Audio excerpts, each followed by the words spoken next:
Бірақ Аллах тағала сол бір өзіне үлкен бір бақытты сыйлаған екен. Қандай бақыт?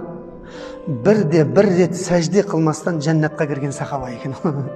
Бірде бір сәжде қылмастан жәннатқа тікелей кіріп кеткен сахаба сол екен. Абу Хурайра радиаллаху анху айтады, адамдар келіп менен сұрады дейді: Абу Хурайра, сен білесің ғой, намаз оқымай, сәжде қылмай жәннатқа кірген сахаба бар ма деп айтты дейді. Бар, кім ол? Ол Усайрым деп айтты дейді. Қалайша? Ол солай кешігіп жүрді дейді исламы, Ухуд соғысына. Бірақ Ухуд күні не істеді?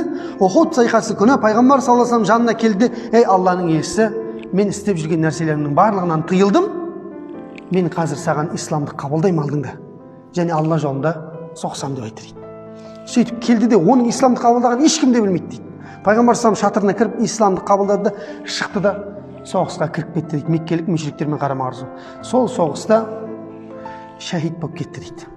Адамдар мәйітті жинап жүрген кезде, Ухуд соғысы біткен кезде мәйітті жинап жүрген Усайрымды көріп қалады. Сахабалар, мәдиналық сахабалар. Сонда айтады: Ей Усайрым, сен қаққа соғысып жүрсің дейді. Бізге қарсы ма, әлде мыналарға қарсы ма дейді. Не істеп жүрсің мына жерде сен? Мұсылман емессің ғой дейді.